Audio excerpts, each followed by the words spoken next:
Hello everyone. नमस्कार दोस्तों। Welcome to True IAS and PCS. Continue करते हैं अपनी political science and international relations की डिस्कशन को। हम लोग प्रीवियस लेक्चर में बात कर रहे थे कि पॉलिटिकल थ्योरी कैसे इवॉल्व होती हुई आई है, और उसके अंदर मैंने आपको 3 टाइमलाइन बता दी थी।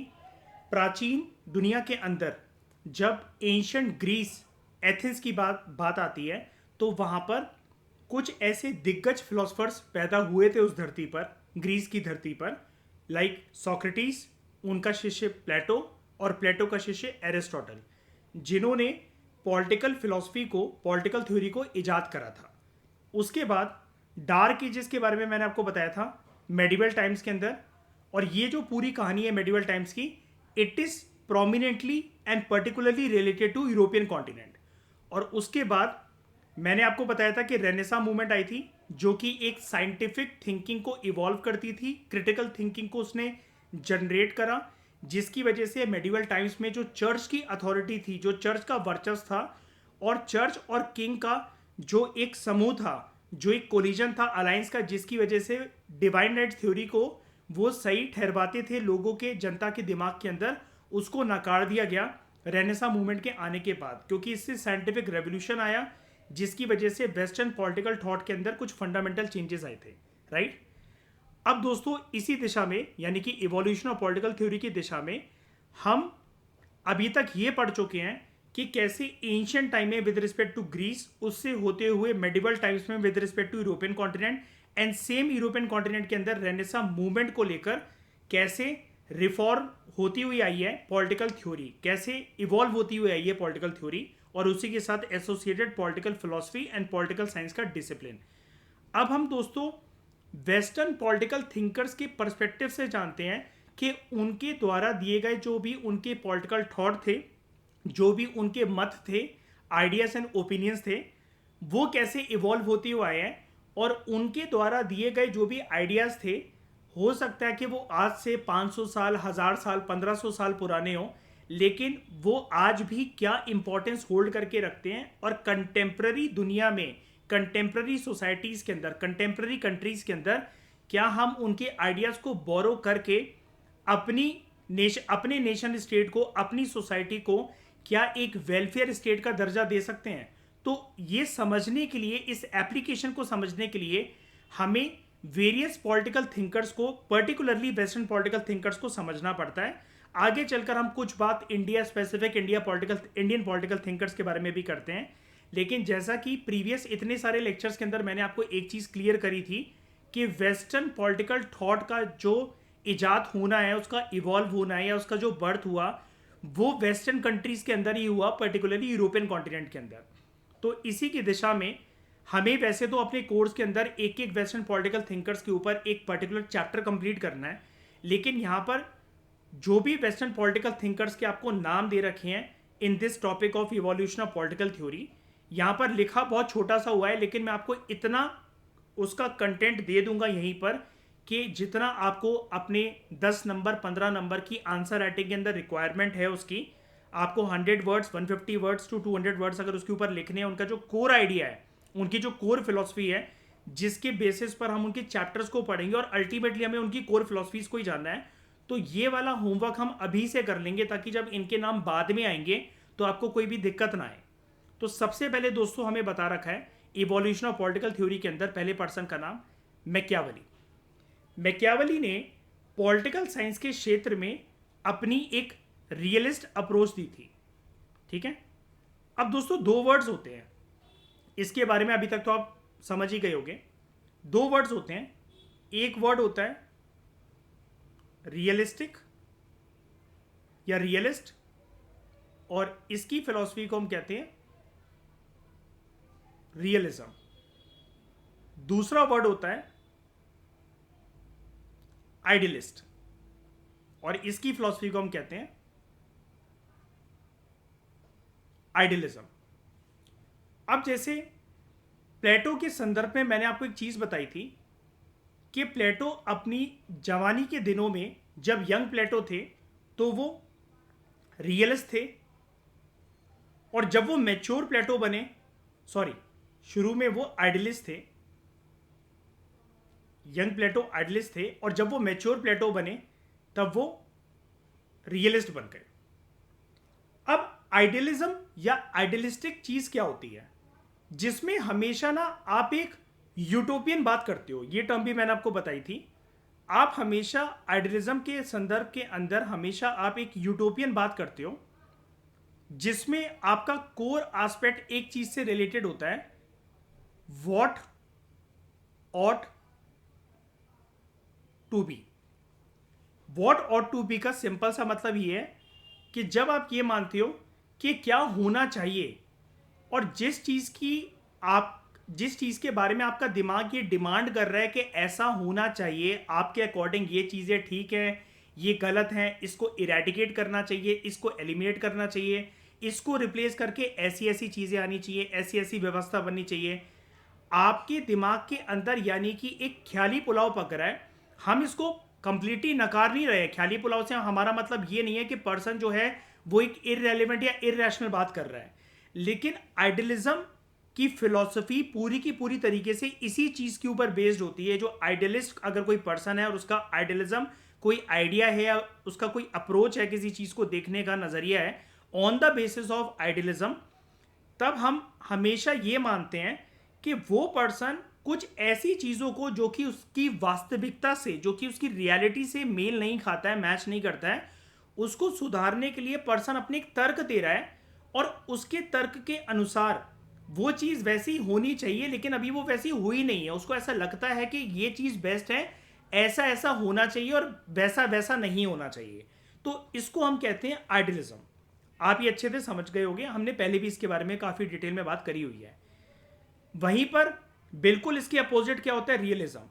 रियलिज्म के अंदर आप हमेशा जब भी किसी चीज के बारे में बात करते हो तो वो प्रैक्टिकल कंसिडरेशंस के ऊपर बात करते हो, और वो प्रैक्टिकलिटी आपकी रियलिटी से मेल खानी चाहिए, आपकी वास्तविकता से मेल खानी चाहिए। आप यहां पर ऑट टू बी के बारे में बात नहीं करते हो, आप यहां पर हमेशा बात करते हो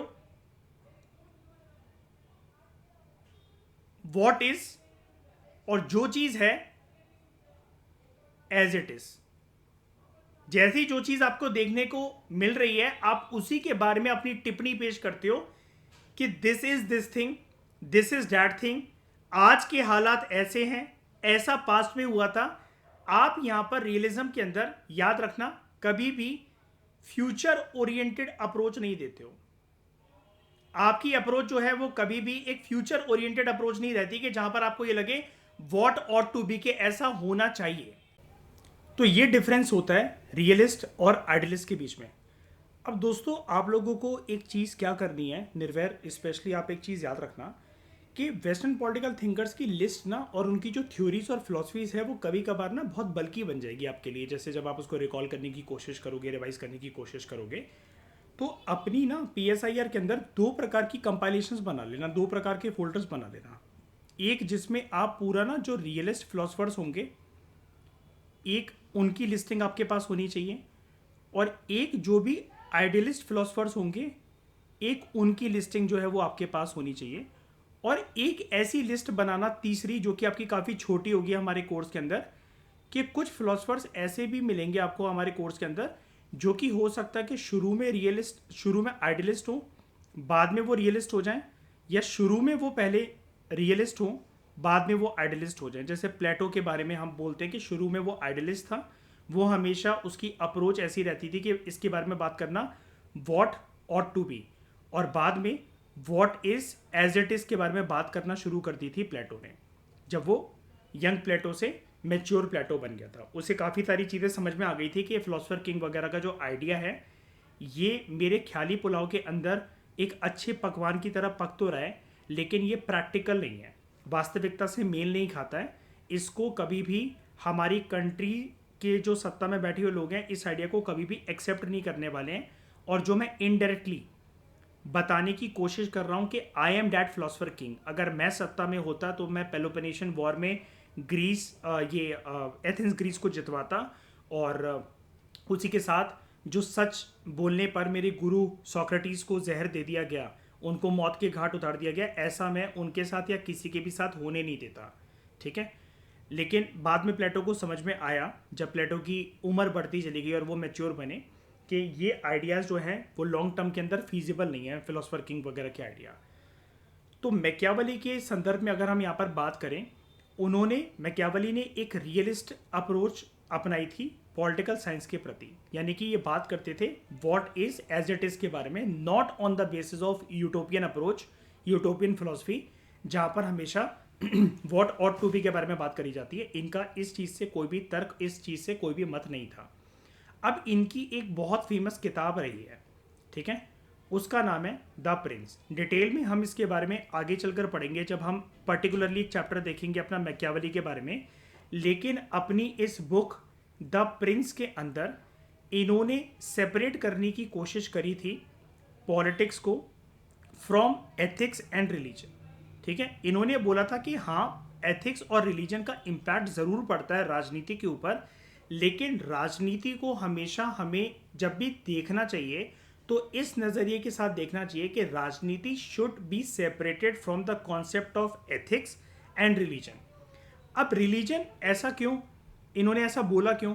सबसे पहले तो देखो, जो राजनीति है ना, वो एक अलग तरीके से फंक्शन करती है, उसकी एक अपनी खुद की प्रैक्टिकल इम्प्लीकेशंस होती हैं, कंसिडरेशंस होती हैं। राजनीति एक देश में जैसा अपना एक पिलर और ढांचा बनाकर चलती है ना किसी भी देश के अंदर, चाहे वो डर्टी पॉलिटिक्स हो, अच्छी पॉलिटिक्स हो, एडल्ट सफरेज के बेसिस पर हो, या फिर वो यूनिवर्सल एडल्ट फ्रेंचाइज के बेसिस पर हो। कुछ कंट्रीज ऐसी हो सकती हैं कि जहाँ पर मेल को ही वोटिंग राइट्स हो, कुछ कंट्रीज ऐसी हो सकती हैं जहाँ पर औरतों और मर्दों को दोनों को वोटिंग राइट्स हो।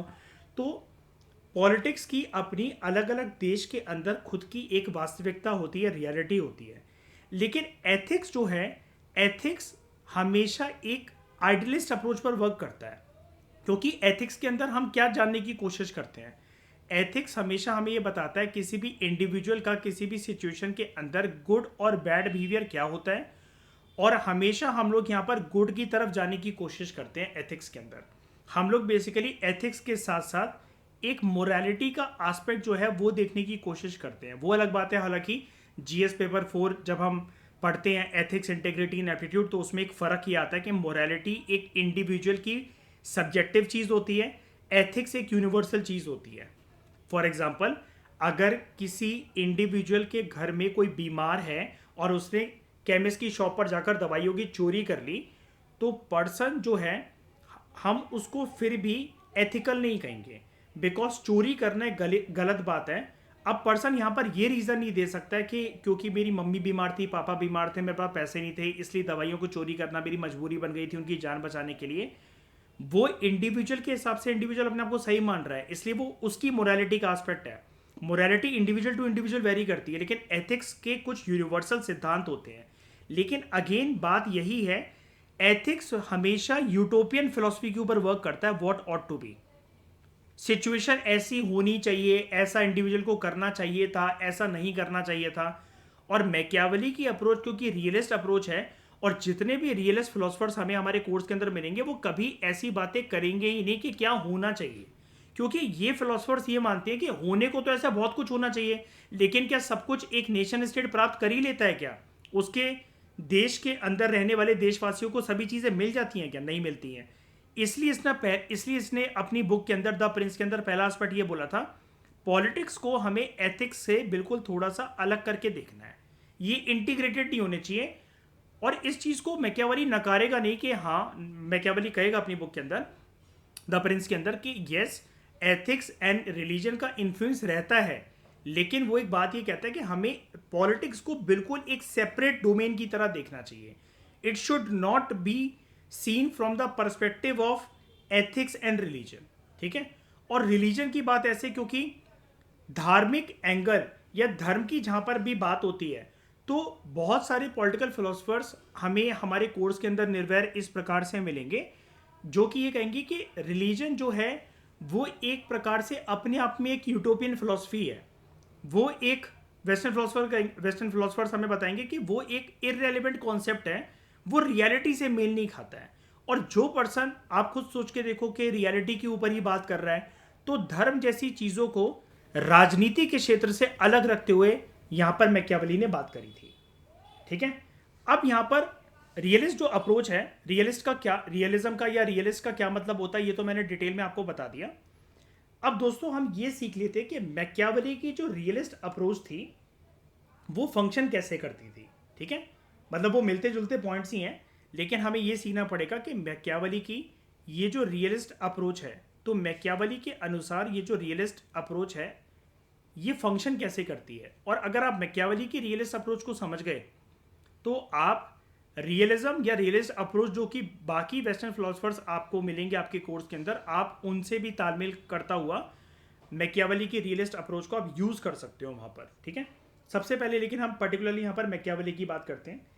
मैकियावेली ये बोलता था कि जब मैं बोलता हूँ कि राजनीति जो है उसको मुझे रियलिस्ट अप्रोच से देखना है, और उसने इसके बारे में अपनी किताब द प्रिंस के अंदर बात करी, तो वो ये बोलता था कि पॉलिटिक्स को हमेशा हमें ऐसे देखना चाहिए from the perspective of as it usually functions, जैसे वो आमतौर पर यूजली राजनीति जैसे फंक्शन करती है। मैकियावेली कहता है कि एज इट यूजली फंक्शंस का जो एस्पेक्ट है वो एक प्रैक्टिकल और रियलिटी से मेल खाने वाला एस्पेक्ट है। क्योंकि अपनी बुक द प्रिंस के अंदर मैकियावेली हमें यह बताएगा, वो खुद कहेगा, अपना पर्सपेक्टिव सामने रखेगा कि मैं ये नहीं कह रहा हूं अपनी बुक के अंदर। मैकियावेली हमें बताएगा, मैकियावेली कहता है कि मैं ये नहीं कह रहा हूं कि पॉलिटिक्स को कैसे फंक्शन करना चाहिए, हाउ शुड इट रन, या फिर फंक्शन। अब जहां पर भी ये शुड का एस्पेक्ट आ गया, हाउ शुड, तो यानी कि यहां पर हमें एक पॉसिबिलिटी दिखाई जा रही है। यहां पर हमें एक पॉसिबिलिटी दिखाई जा रही है जब भी हम हाउ शुड की बात करते हैं। और हाउ शुड यानी कि हमेशा रिलेटेड है व्हाट ऑट टू बी। और मैकियावेली कहता है जब भी हम ऐसी एक अप्रोच अपना लेते हैं कि जहां पर हम बात करते हैं कि राजनीति ऐसे ऐसे फंक्शन करनी चाहिए, तो मैकियावेली कहता है कि हम कुछ नहीं कर रहे हैं, सिर्फ हम एक आइडियलिज्म की तरफ जा रहे हैं। और मैकियावेली की नजरों में राजनीति को आइडियलिस्ट या आइडियलिज्म के नजरों से देखना एक गलत चीज थी। ये मैकियावेली का पर्सनल व्यू था। ठीक है, उसने उसके बाद कुछ चीजों को रिजेक्ट भी करा। जो बंदा आइडियलिज्म के बारे में बात नहीं कर रहा है, तो राजनीति के साथ जुड़े हुए जितने भी पॉलिटिकल इंस्टीट्यूशंस हैं, गवर्नेंस के जितने भी फ्रेमवर्क हैं, तो वो जैसे फंक्शन करते हुए आते हैं, जैसे फंक्शन कर रहे हैं, उसी के लेंस से उन इंस्टीट्यूशंस को, एडमिनिस्ट्रेटिव एजेंसीज को और गवर्नेंस के ढांचे को देखा जाएगा। तो यहां पर मैकियावेली एक चीज को रिजेक्ट भी करता है। मैकियावेली ने रिजेक्ट करा कि जो हम गवर्नेंस के क्षेत्र में, प्रशासन के क्षेत्र में जो एक आइडियलाइज्ड नोशंस की बात करते हैं कि सरकार को या सरकारी एजेंसीज को, दफ्तरों को ऐसे काम करना चाहिए, जनता के लिए ये पॉलिसीज बनानी चाहिए, इससे जनता की भलाई होगी, ठीक है, जनता का नुकसान नहीं होगा। तो वो कहता है कि आप ये बातें मत करो कि कैसा काम करना चाहिए, जैसा अभी वो काम कर रहे हैं उनके उस काम को देखो आज की तारीख में, आज की डेट में। तो he rejected, outrightly he rejected the idealised notions of governance. सिर्फ वो बात करता था जो गवर्नेंस के जो प्रैक्टिकल नोशंस हैं, जो रियलिटी से मेल खाते हैं, जैसा वो आज के समय में फंक्शन कर रहे हैं, सिर्फ उसी पे हमारी नजरें होनी चाहिए, मैकियावेली कहता था ये। उसके बाद तीसरा आइडिया जो इसने दिया अपने रियलिज्म थ्योरी के अंदर या रियलिस्ट अप्रोच के अंदर, इसने कहा कि पॉलिटिक्स जो है it should never be seen from the perspective of, जैसा कि मैंने आपको काफी बार बताया, ऑट टू बी के पर्सपेक्टिव से।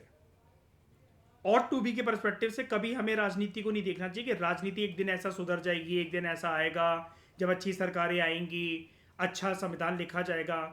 तो मैकियावेली कहता है ये ख्याली पुलाव पकाने से कुछ नहीं होगा, जब वो होगा तब देख लेंगे। अभी जो वास्तविकता है उसके बेसिस पर देश कैसा आपका फंक्शन कर रहा है, आपकी सबसे पहली निगाह जो है, जो पैनी नजरें, वो इस चीज पर होनी चाहिए कि आज के संदर्भ में कंटेम्प्रेरी रियलिटी आपकी कितनी मेल खाती है, जिस प्रकार से आपका संवैधानिक ढांचा है, देश का संवैधानिक सिद्धांत है, सरकार किस प्रकार से काम कर रही है, सरकार में बैठा कौन है, राजा या रानी चला रहे हैं सरकार को या जनता ने चुनकर भेजी है सरकार, तो कहता है कि जैसे आपका देश का आज के समय में ढांचा है आप उसको वैसे एक्सेप्ट करो, ख्याली पुलाव मत पकाओ। और उसने एक चीज के ऊपर बहुत इंपॉर्टेंस दी थी। मैकियावेली अपनी इस रियलिस्ट अप्रोच को ये कहकर कंक्लूड करता है कि हमें हमेशा प्रायोरिटी पर रखना चाहिए दो चीजों को with respect to state. State के संदर्भ में वो कहता है हमेशा दो चीजें किसी भी नेशन स्टेट के अंदर प्रायोरिटी पर होनी चाहिए, और वो चीजें हैं, एक तो नेशन स्टेट की स्टेबिलिटी, उसकी स्थिरता, और उसका एक कॉन्टिन्यूस तरीके से सरवाइव करना, यानी कि उसका सर्वाइवल। तो इस चीज को वो ज्यादा इंपॉर्टेंस देता है कि स्टेट जो है वो स्टेबल किन सिद्धांतों पर है, कैसे हो सकती है स्टेबल वो नहीं, कैसे सरवाइव करेगी वो नहीं, कैसे सरवाइव करती चली आ रही है आपकी नेशन स्टेट, आपकी कंट्री, कैसे उसके अंदर स्थिरता है, किन किन इंस्टीट्यूशंस में स्थिरता है। नहीं भी है तो मैकियावेली कहता है एक्सेप्ट करो उस आइडिया को। कहता है कि स्टेट के संदर्भ में हमें कभी भी, मैकियावेली कहता है स्टेट के संदर्भ में हमें कभी भी एक चीज पर निगाह नहीं मारनी चाहिए, कभी एक चीज की बात नहीं करनी चाहिए कि स्टेट की फंक्शंस, स्टेट की स्टेबिलिटी या सर्वाइवल को लेकर हम एथिकल कंसिडरेशंस की बात करें कि स्टेट्स का, इस नेशन स्टेट का ये जो नेचर था ये अच्छा नहीं था, या फिर सरकार में बैठे हुए लोगों को ऐसा नहीं करना चाहिए था, सत्ता में बैठे हुए लोगों को ऐसी पॉलिसीज बनानी चाहिए थी, या फिर हमारे देश का ये वाला जो पिलर है, चाहे वो लेजिस्लेचर हो, एग्जीक्यूटिव हो, जुडिशरी, उसके अंदर कुछ इंप्रूवमेंट्स आनी चाहिए। वो कहता है ये फालतू की बातें हैं जो कि फ्यूचर ओरिएंटेड है, या फिर जो आपका तर्क है, जो आपका ओपिनियन है, जो आपका पर्सनल बिलीफ है। वो कहता है राजनीति में ये एथिक्स और धर्म की बातें या कोई भी ऐसी बातें जो कि ऑट टू बी के साथ रिलेटेड हो, जो कि आइडियलिज्म की तरफ आपको लेकर जा रही हो, वो कहता है जब वो आइडियलिज्म वाली चीजें रियलिटी में बदलेंगी तब उन पे निगाह मारो तो वो ज्यादा बेटर है, रेदर देन अपने तर्क देते रहना नेशन स्टेट की फंक्शंस के लिए या फिर पॉलिटिक्स के लिए। ये थी इसकी अप्रोच मैकियावेली की, ठीक है। और हम वैसे मैकियावेली के बारे में एक सेपरेट चैप्टर पढ़ेंगे, लेकिन आंसर राइटिंग के हिसाब से इसकी जो बुक है द प्रिंस, और उसके अंदर एसोसिएटेड जो हमें रियलिस्टिक अप्रोच पढ़नी है, और जितना आपको आपके आंसर के लिए लिखने के लिए कंटेंट चाहिए वो मैं आपको पूरा बता चुका हूँ। 100 to 200 वर्ड्स के अंदर जितना कंटेंट आप लिख पाओगे मैकियावेली को पढ़ने के बाद, और उसकी जो कोर फिलॉसफी है, कोर एस्पेक्ट है with respect to realism and with respect to the his book The Prince, ठीक है, वो हमने सारे यहाँ पर कवर कर लिया। अब थोड़ा सा इसका ब्रॉडर पिक्चर हम अपने चैप्टर्स के अंदर देख लेंगे जब हम वेस्टर्न पॉलिटिकल थिंकर्स के अंदर एक एक थिंकर को थोड़ा सा डिटेल में पढ़ेंगे, लेकिन आपको मिलने यही वाला है मैकियावेली के अंदर जितना मैंने अभी आपको बताया, ठीक है। उसके बाद इवोल्यूशन ऑफ पॉलिटिकल थ्योरी के संदर्भ में मैकियावेली के बाद नाम आता है थॉमस हॉब्स का और डेस्कार्टे का, और आगे चलकर अभी हम थॉमस हॉब्स को थोड़ा सा कनेक्ट भी करेंगे John Locke and Jean Jacques Rousseau के साथ, क्योंकि ये तीनों एक ही थाली के चट्टे बट्टे थे। वो कैसे, अभी मैं थोड़ी देर में आपको बताता हूँ। फिलहाल हम यहाँ पर बात करते हैं थॉमस हॉब्स की और डेस्कार्टेस की। इन्होंने पॉलिटिकल क्वेश्चंस को, राजनीति के संदर्भ में जो भी सवाल उत्पन्न होते हैं किसी भी नेशन स्टेट के अंदर, उसको आंसर करने के लिए इन्होंने बोला कि हमेशा हमें विज्ञान के सिद्धांतों पर उन क्वेश्चंस को आंसर करना चाहिए, उसका जवाब जो है वो विज्ञान के सिद्धांतों पर होना चाहिए। और यहाँ पर किसी और विज्ञान की बात नहीं हो रही है, बल्कि पॉलिटिकल साइंस की बात हो रही है। और जैसा पॉलिटिकल साइंस मैंने आपको इंट्रोडक्शन में बताया था जब हमने ये पेपर 1 सेक्शन में शुरू करा था, कि वो एक ऐसा इंडिकेटर है, ऐसा एक पैरामीटर है जिसके बेसिस पर आप पॉलिटिकल थ्योरीज को और पॉलिटिकल थ्योरी से इमर्ज होने वाली पॉलिटिकल फिलॉसफीज के वेरियस आर्ग्यूमेंट्स को नाप तोल सकते हो, उनको ये जान सकते हो कि ये चीज़ अगर अप्लाई होगी ये कितनी सही है, कितनी बेकार है, ये सिर्फ एक यूटोपियन अप्रोच है या फिर ये एक रियलिस्ट अप्रोच है, क्या ये चीज़ें काम करेंगी भी कि नहीं करेंगी, कितनी सही बैठेंगी एक नेशन स्टेट के अंदर, ऐसी चीज़ें। तो थॉमस हॉब्स और डेस्कार्टेस का ये मानना था कि अगर हमेशा हमें कभी राजनीति के क्षेत्र में कुछ सवाल जवाब अगर करने हैं, उनके लिए हमें जो राजनीतिक विज्ञान है उसके सिद्धांतों का इस्तेमाल करना चाहिए, उसके प्रिंसिपल्स का यूज़ करना चाहिए। अब वैसे तो थॉमस हॉब्स और डेस्कार्टेस के कॉन्टेक्स्ट के अंदर आपको बहुत अलग अलग प्रकार के जो ये पॉलिटिकल साइंस के प्रिंसिपल्स हैं ये पढ़ाए जाएंगे, हम पढ़ेंगे इनको, लेकिन एंड में जाकर जो सबसे बड़ा इनका सिद्धांत है हमें वही सीखना पड़ेगा अपने कोर्स के अंदर, इनको आंसर करते हुए, कि जब भी थॉमस हॉब्स या डेस्कार्टेस का नाम आएगा तो आपको, या इवन जॉन लॉक या जीन जैकस रूसो का नाम आएगा, तो कभी भी आपको इस कीवर्ड को मिस नहीं करना है इनके संदर्भ में, दैट इज यूटिलिटेरियनिज्म। ठीक है, तो अब ये यूटिलिटेरियनिज्म क्या होता है इसको समझ लेते हैं जरा। दोस्तों देखो, यूटिलिटेरियनिज्म एक मॉरल और एक पॉलिटिकल थ्योरी है, याद रखना। ये एक मॉरल और एक पॉलिटिकल थ्योरी है। अब धीरे धीरे करके आप चीज़ों को कनेक्ट करना स्टार्ट करो। जैसे निर्वैर, अभी हम जो बात कर रहे थे मैकियावेली की, मैकियावेली की थ्योरी में क्या मैकियावेली यकीन करता था कि हमें कुछ भी बात मोरालिटी या एथिक्स से रिलेटेड करनी चाहिए? नहीं ना। क्यों? क्योंकि वो क्या मानता था उसे, ये वाली बातें कैसी हैं, आइडियलिज्म वाली बातें हैं, राइट।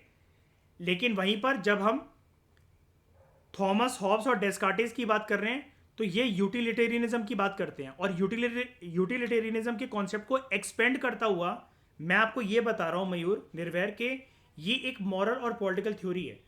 अब जब भी आपको आपके सिलेबस के अंदर जब ये समझ में आए कि ये पर्सन कोई थ्योरी दे रहा है लेकिन उसने अपने आप को क्लेम करके नहीं बोल रखा है कि I am idealist, I am realist, ये कभी भी कोई नहीं बोलता अपने मुंह से।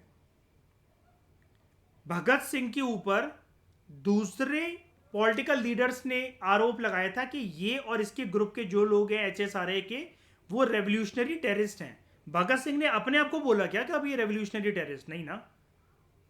तो मॉरल और पॉलिटिकल थ्योरी, अब यहां पर आपको कीवर्ड क्या दिख रहा है यूटिलिटेरियनिज्म के अंदर, कि ये एक मॉरल थ्योरी भी है।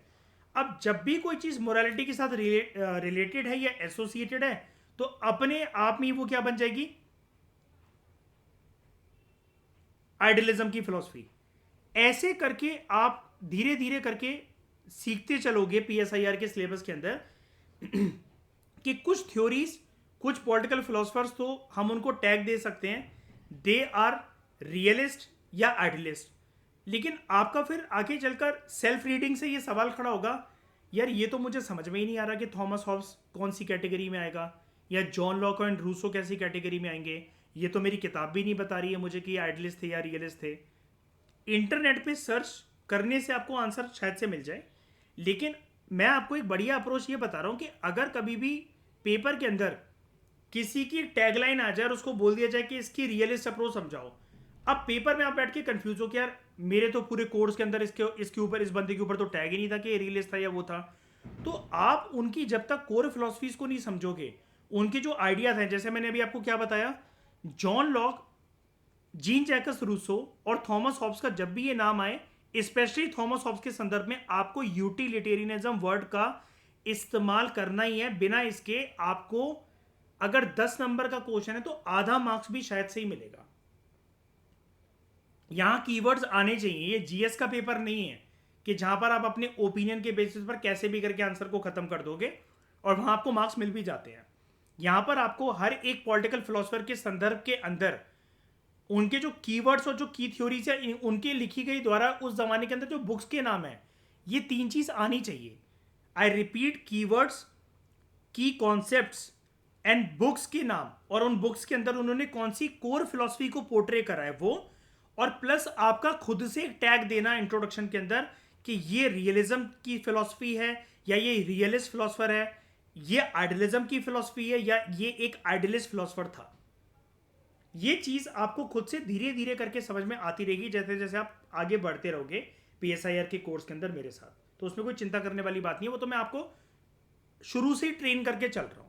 बिकॉज बहुत सारे नोट्स वगैरह अगर आप इधर उधर के उठाओगे ना, तो वो एक जगह कंपाइलेशन होकर आपको चीजें नहीं मिलेंगी। पूरा पढ़ने के बाद दोबारा से जब आप दूसरी रीडिंग करोगे तब शायद से आपका दिमाग खुलना स्टार्ट हो के अच्छा यार ऐसे पहचानते हैं रियलिस्ट या आइडियलिस्ट फिलोसफर को। लेकिन मैं आपको शुरू में एक इंडिकेटर दे रहा हूं बहुत अच्छा इनको पहचानने का।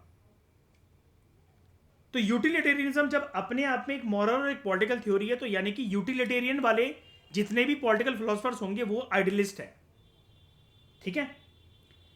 अब यहां पर ये जो थ्योरी है ये किसी भी एक्शन को जज करती है ऑन द बेसिस ऑफ, अब क्योंकि मोरालिटी की बात आ गई यहां पर, तो ऑन द बेसिस ऑफ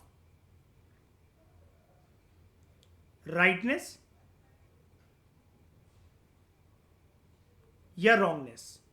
इसके बेसिस पर जज करा जाता है किसी भी पॉलिटिकल एक्शन को या किसी भी एक्शन को।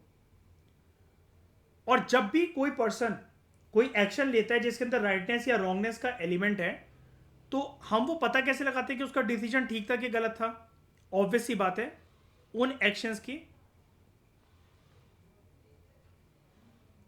कॉन्सिक्वेंसेस के बेसिस पर, यानी कि आउटकम्स के बेसिस पर।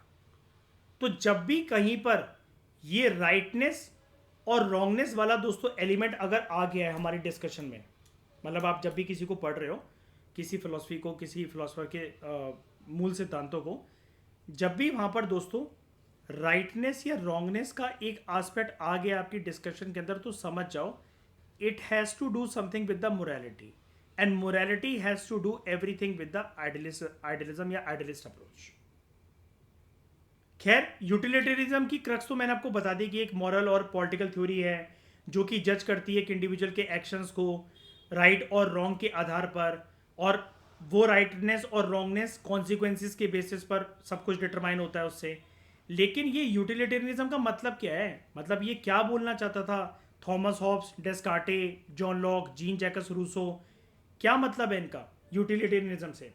तो ये कहते हैं कि यूटिलिटेरियनिज्म एक ऐसी मॉरल और पॉलिटिकल थ्योरी है जिसका मकसद एक ही है, दैट इज टू प्रमोट, ये सबसे इंपॉर्टेंट है, ये काफी बार जब आप वेस्टर्न पॉलिटिकल थिंकर्स को पढ़ना शुरू करोगे ना, सोक्रेटिस, एरिस्टोटल, सोक्रेटिस, प्लेटो और एरिस्टोटल के बाद, उसके बाद जो नए जमाने के जो पॉलिटिकल फिलोसफर्स आएंगे, सबकी थ्योरीज में आपको काफी बार, लाखों बार ये लाइन देखने को मिलेगी यूटिलिटेरियनिज्म वाली, कि उनका मत ये था कि it should aim at, the nation state should aim at promoting the greatest happiness,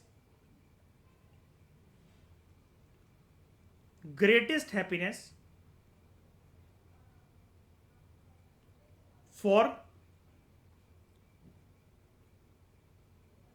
greatest number of people.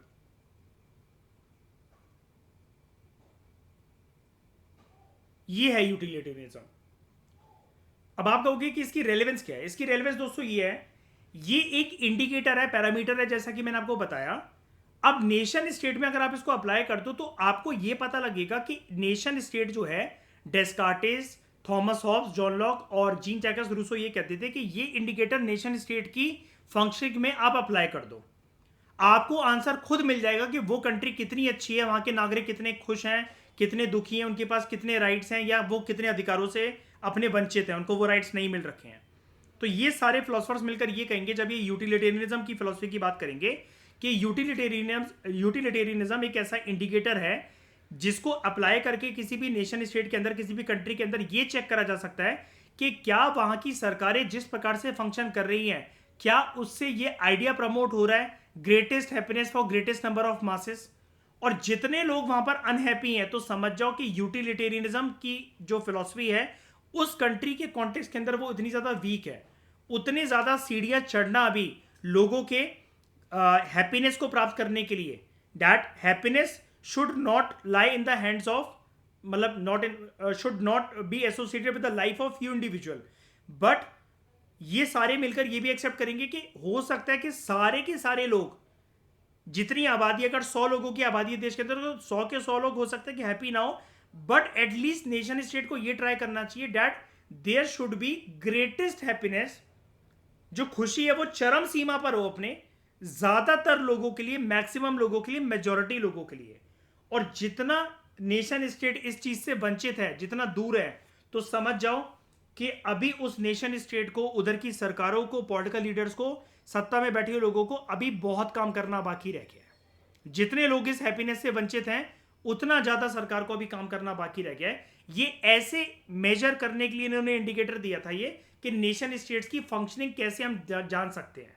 अगर हम एक ऑब्जर्वर हैं और किसी भी नेशन स्टेट की फंक्शनिंग को अगर हमें पता लगाना है, और आज के समय में हम इसको क्या कहते हैं, यूटिलिटेरियनिज्म का जो कॉन्सेप्ट है, आज के समय में हम इसे क्या कहते हैं? हम इस इंडिकेटर को डेमोक्रेटिक देशों में या 21st सेंचुरी के अंदर अभी जितने भी देश हैं, दुनिया की कोई भी कंट्री, हम कैसे मेजर करते हैं? हम यूटिलिटेरियनिज्म वर्ड का इस्तेमाल ना करते हुए हम क्या बोलते हैं? Let's check whether a particular state is a welfare state और नॉट। सेम चीज है ये।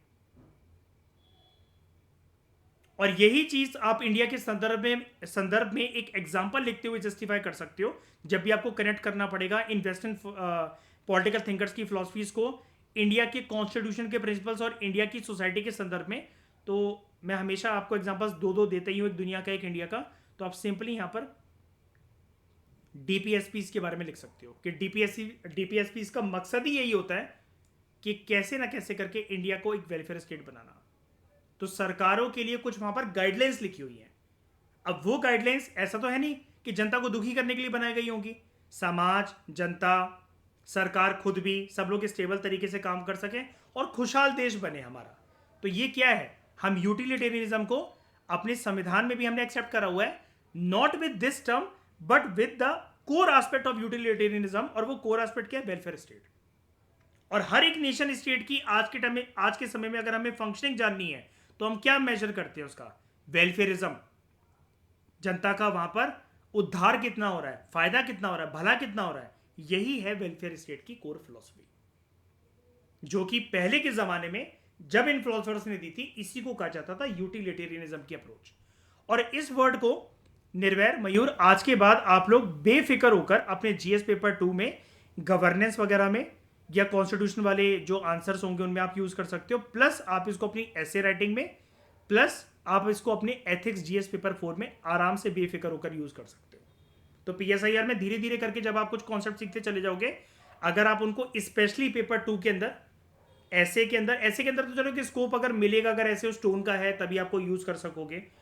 लेकिन जीएस पेपर 4 और उससे भी ज्यादा जीएस पेपर 2 के अंदर आप पीएसआईआर की भाषा को अडॉप्ट कर सकते हो, आपको ज्यादा ही मार्क्स मिलेंगे वहां पर as compare to other candidates. ठीक है, तो these are principles of science, राजनीतिक विज्ञान, टू अंडरस्टैंड पॉलिटिकल क्वेश्चंस। और यूटिलिटेरियनिज्म जो है, इसने हमेशा इस आइडिया को प्रमोट करा है through the perspective of Thomas Hobbes, Descartes, John Locke and Rousseau.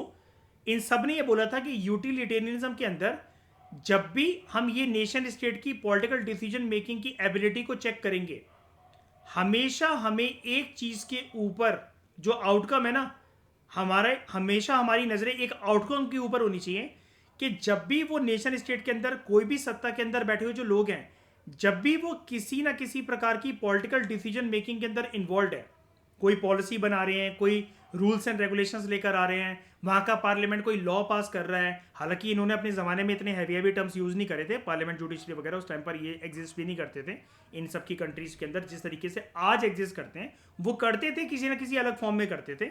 जैसे कि मैं आपको बता रहा हूँ कि वेलफेयर स्टेट आज हम टर्म यूज़ करते हैं, पुराने ज़माने में इसको यूटिलिटेरियनिज्म बोलते थे, आज हम यूटिलिटेरियनिज्म ना बोलकर वेलफेयर स्टेट बोलते हैं।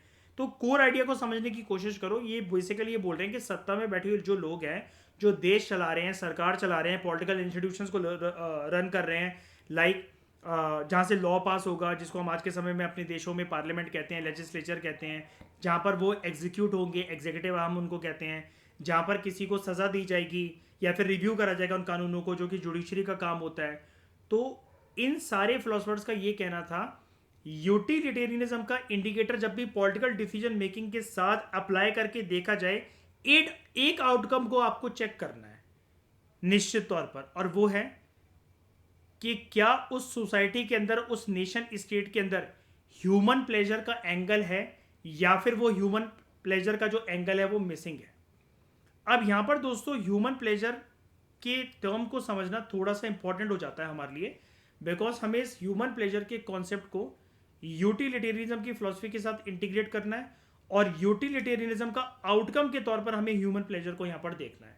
तो ह्यूमन प्लेजर कोई एज सच यहां पर एक वैसी चीज नहीं है कि आपको यहां पर समझने में इसको दिक्कत आए। तो ह्यूमन प्लेजर की बेसिकली जो कोर फिलॉसफी है वो हमें एक चीज बस यही बताती है कि इंसानों को वहां पर रहकर, इंसानों को उस पर्टिकुलर नेशन स्टेट के अंदर, उस सोसाइटी के अंदर रहकर क्या हैप्पीनेस प्राप्त हो रही है, क्या उनका वेलफेयर प्रमोट हो रहा है, क्या जो पॉलिटिकल लीडर्स ने जो उनके लिए डिसीजन मेकिंग करी है in terms of various laws, rules, क्या सब लोग उनसे ये लोग एग्री करते हैं। और एग्री अगर करते हैं तो उसकी एप्लीकेबिलिटी, अगेन घुमा फिरा कर बात वही है कि उनकी उस लॉज की, रूल्स की, कानूनों की, कायदों की, नियमों की एप्लीकेबिलिटी हमेशा लोगों की हैप्पीनेस और वेलफेयर के पर्सपेक्टिव से देखी जाएगी। तो ये है ह्यूमन प्लेजर। यहां पर इस चीज को बोला गया human pleasure, greatest happiness for the greatest number of masses. तो ये फाउंडेशन है इनका, ये बोलना था कि ये एक फाउंडेशन है, ये एक बेस है पॉलिटिकल डिसीजन मेकिंग का। अगर सत्ता में बैठे हुए लोग कोई भी ऐसा डिसीजन ले रहे हैं जिसकी वजह से ये हैप्पीनेस और वेलफेयर लोगों की प्रमोट ही नहीं हो पा रही है, तो वो बेकार है।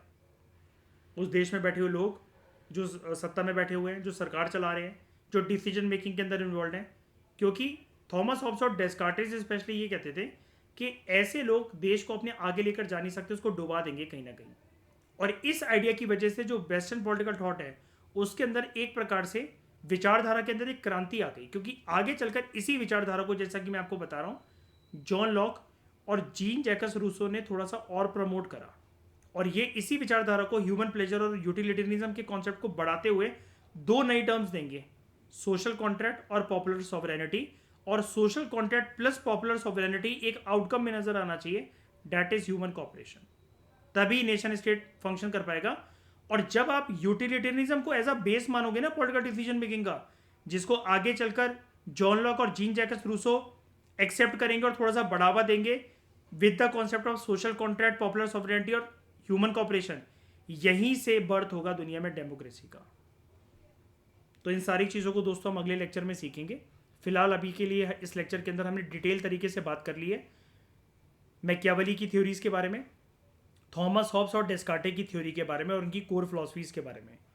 जितना आपको आगे चलकर समझाया जाएगा नोट्स में या मेरी क्लासेस में, या आप सेल्फ रीडिंग भी कर रहे हो, जितना मैकियावेली, थॉमस हॉब्स और डेस्कार्टिस की आंसर राइटिंग के लिए जो जो इंपॉर्टेंट टर्म्स और कॉन्सेप्ट्स हैं, उनकी जो एक्सप्लेनेशन है, और जितना आपके पास एग्जाम के अंदर शीट्स के टर्म्स में स्कोप होगा लिखने का, वो सारी बातें मैंने यहाँ पर कर दी हैं फॉर्मेलिटी के लिए। बस हमें जहाँ पर जब ये चैप्टर्स इनके आएंगे बस इनको फॉर्मेलिटी के लिए बस हमें पढ़ना पड़ेगा, लेकिन इनका मूल जो फिलॉसफी का जो आधार है, जो क्रक्स है इनकी फिलॉसफी की, वो मैंने आपको यहाँ पर डिटेल तरीके से समझा दी है। इसके बियॉन्ड इनके कुछ छोटी छोटी बातें इधर की उधर रह जाती है, लेकिन आंसर राइटिंग के लिए आपको भी पता है कि मेंस के अंदर, ऑप्शनल के अंदर फैक्ट्स से ज़्यादा आपकी एनालिसिस काम आती है, चीज़ों को करेक्ट करने की एबिलिटी काम आती है, specially with regard to optional. तो वो काम हमने यहाँ पर कर लिया है। अगले लेक्चर में हम बात करेंगे जीन जैकस रूसो और जॉन लॉक की सोशल कॉन्ट्रैक्ट की थ्योरी की। इस डिस्कशन में दोस्तों फिलहाल इतना ही। Thank you very much for discussion.